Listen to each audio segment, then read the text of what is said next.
ये है फ्रांस, दुनिया की 7वीं सबसे बड़ी इकोनॉमी जो हिस्टोरिकली एक बहुत बड़ी सुपर पावर रहा है और इसमें इसकी ज्योग्राफी का बहुत ही बड़ा रोल है। अगर मैं आपसे पूछूं कि फ्रांस किन कंट्रीज के साथ बॉर्डर शेयर करता है तो आपका आंसर होगा Belgium, Luxembourg, Germany, Switzerland, Italy, Spain और अंडोरा के साथ। इसी तरह मैं अगर आपसे पूछूं कि फ्रांस का सबसे लंबा बॉर्डर किस कंट्री के साथ है तो शायद आपका आंसर हो कि स्पेन या बेल्जियम के साथ। बट फ्रांस का सबसे लंबा बॉर्डर अटलांटिक ओशन के दूसरी तरफ यहाँ ब्राजील के साथ है। इसकी वजह यह है कि ये जो मैप पर आप फ्रांस देख रहे हैं इसे मेनलैंड फ्रांस कहते हैं, मगर अगर आप फ्रांस के टोटल एरिया की बात करें तो पैसिफिक के इन आइलैंड से लेकर साउथ अमेरिका के घने जंगलों, कनाडा की कोस्ट लाइन और इधर इंडियन ओशन में ये छोटे छोटे आइलैंड्स तक ये सब फ्रांस का ही हिस्सा हैं। और सिर्फ यही नहीं बल्कि अफ्रीका के ये 14 कंट्रीज भी इनडायरेक्टली फ्रांस के कंट्रोल में ही हैं, क्योंकि इन सब कंट्रीज के रिसोर्सेज, लैंग्वेज और फाइनेंशियल इंस्टीट्यूशंस फ्रांस के साथ लिंक्ड हैं। इवन इन कंट्रीज की करेंसी का रेट भी फ्रेंच यूरो के साथ फिक्स्ड है। आज से कुछ 100 साल पहले चले जाएं तो फ्रांस कुछ ऐसा दिखता था। पूरी दुनिया का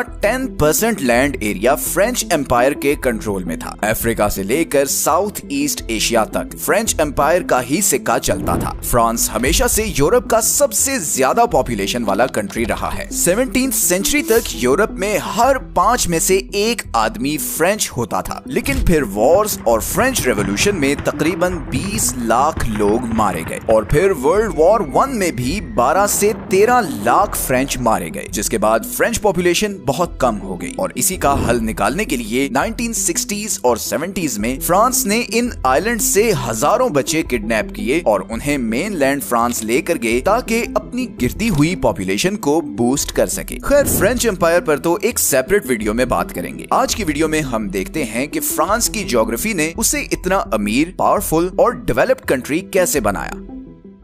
फ्रांस अटलांटिक ओशन और मेडिटेरेनियन सी में घिरा हुआ वो अकेला यूरोपियन कंट्री है जिसकी 2 समुद्रों को एट अ टाइम एक्सेस है, एक नॉर्थ सी और दूसरा मेडिटेरेनियन सी। इस पर भी वीडियो में आगे चलकर मजीद बात करेंगे, बट पहले जरा ये देखते हैं कि मेनलैंड फ्रांस का बॉर्डर किस तरह के कंट्रीज के साथ है। अगर हम फ्रांस के पड़ोसी कंट्रीज का जीडीपी पर कैपिटा इस मैप पर मेंशन करें तो you will notice the wealth that is circulating around France. जब आपके पड़ोस में इतना पैसा सर्कुलेट कर रहा हो तो इसके इफेक्ट्स आप पर भी आते हैं। खैर, अब जरा फ्रांस की कोर ज्योग्राफी की बात करते हैं। सबसे पहले अगर हम फ्रांस की सदर्न साइड पर जूम इन करें तो यहाँ पर फ्रांस और स्पेन के बॉर्डर के बीच पिरेनीज माउंटेन रेंज है। इसी माउंटेन रेंज की वजह से फ्रांस को हमेशा से सदर्न साइड से एक नेचुरल प्रोटेक्शन मिलती है। 8वीं सदी में जब मुसलमानों ने स्पेन पर कब्जा किया तो उनका अगला टारगेट फ्रांस था और यहीं से वो आगे यूरोप तक जाना चाहते थे, मगर ये पहाड़ क्रॉस करना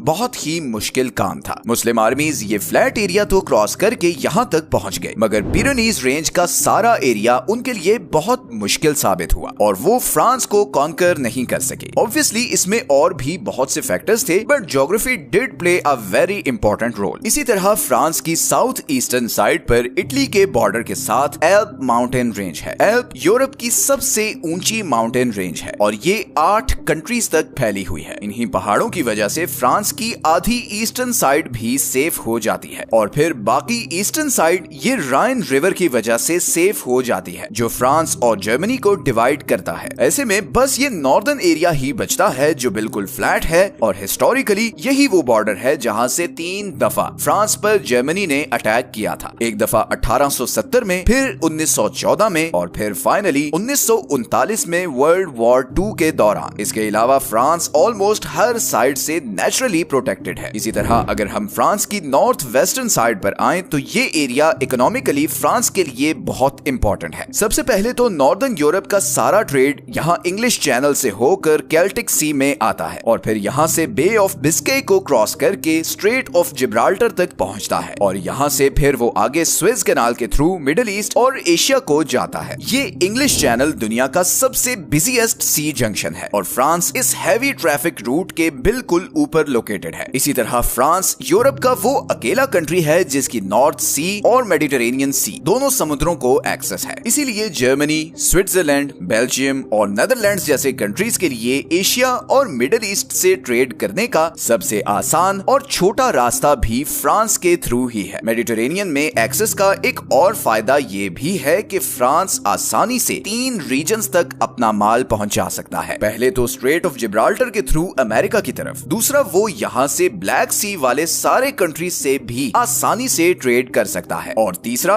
वो यहाँ स्वेज कैनाल के थ्रू सारी ईस्टर्न और मिडिल ईस्टर्न मार्केट से भी ट्रेड कर सकता है। और इससे भी बड़ा एडवांटेज ये है कि वो एशिया और मिडिल ईस्ट से यहाँ सेंट लुइस पोर्ट पर आने वाला सारा माल आसानी से राइन रिवर के थ्रू फ्रांस के सेंटर और बाकी यूरोपियन कंट्रीज तक पहुंचा सकता है। इसी तरह फ्रांस की सारी वेस्टर्न साइड पर अटलांटिक ओशन है, जिसकी वजह से उसे नॉर्थ और साउथ अमेरिका तक भी डायरेक्ट एक्सेस है। अब अगर हम इंग्लिश चैनल की तरफ वापस आएं तो यहाँ फ्रांस की वेस्टर्न साइड पर ब्रिटेन है, दुनिया की 6ठी सबसे बड़ी इकोनॉमी। इन दोनों कंट्रीज ने आपस में ट्रेड को बूस्ट करने के लिए एक रेलवे टनल बनाया हुआ है जो यूके में फोक्सटन को लंदन और नॉर्दर्न फ्रांस में कैले से कनेक्ट करता है, और फिर यहाँ पर एक जबरदस्त रेल नेटवर्क है जो पेरिस तक जाता है। बेल्जियम से भी एक रेलवे लाइन यहाँ इस नेटवर्क से कनेक्ट होती है। तो इस तरह फ्रांस के थ्रू सेंट्रल यूरोप भी ब्रिटेन से कनेक्ट हो जाता है। फ्रांस का आखिरी जियोग्राफिकल बेनिफिट है उसका ये एक्सटेंसिव रिवर सिस्टम। फ्रांस के सारे दरिया उसके मेजर शहरों के साथ कनेक्टेड हैं, जिसकी वजह से यहाँ एक तो पानी की सप्लाई का कोई इशू नहीं होता, और दूसरा यहाँ सारी जमीन बहुत फर्टाइल है। इसी फर्टाइल जमीन की वजह से फ्रांस यूरोप का तीसरा सबसे बड़ा एग्रीकल्चरल एक्सपोर्ट्स करने वाला कंट्री भी है। इन्हीं रिवर्स की वजह से फ्रांस के पास यूक्रेन के बाद दूसरी सबसे बड़ी एग्रीकल्चरल जमीन भी है, and on top of this France का दूसरा सबसे बड़ा एनर्जी सोर्स भी इन्हीं रिवर्स से पैदा होने वाली बिजली है। तो ऑल इन ऑल ये सब फैक्टर्स मिलकर फ्रांस की ज्योग्राफी को बहुत ही आइडियल बना देते हैं। इवन अगर हम इन इंडियन ओशंस के आइलैंड्स की बात करें तो फ्रांस ने इन आइलैंड्स पर बहुत हैवी मिलिट्री प्रेजेंस मेंटेन की हुई है, और उसकी वजह यह है कि वो यहाँ से न सिर्फ अपने ट्रेड कंटेनर्स को प्रोटेक्ट करता है बल्कि मिडिल ईस्ट और साउथ ईस्ट एशिया में डेवलप होने वाली जियोपॉलिटिकल सिचुएशन पर भी कड़ी नजर रखता है। तो ये थे फ्रांस की ज्योग्राफी के बारे में कुछ अमेजिंग फैक्ट्स। अगर आपको ऐसी map, animated, geography related videos पसंद हैं तो वीडियो के एंड में आपको Saudi Arabia, Turkey, Mexico, Mongolia, Spain और दूसरे बहुत से कंट्रीज की ज्योग्राफी से रिलेटेड प्लेलिस्ट का लिंक मिलेगा। वहां से आप ये सब वीडियोस देख सकते हैं। चैनल को सब्सक्राइब जरूर कर लें और कमेंट्स में टॉपिक भी सजेस्ट करते रहें। मिलते हैं नेक्स्ट वीडियो में एक और इंटरेस्टिंग टॉपिक के साथ। अपना ख्याल रखें। अल्लाह हाफिज।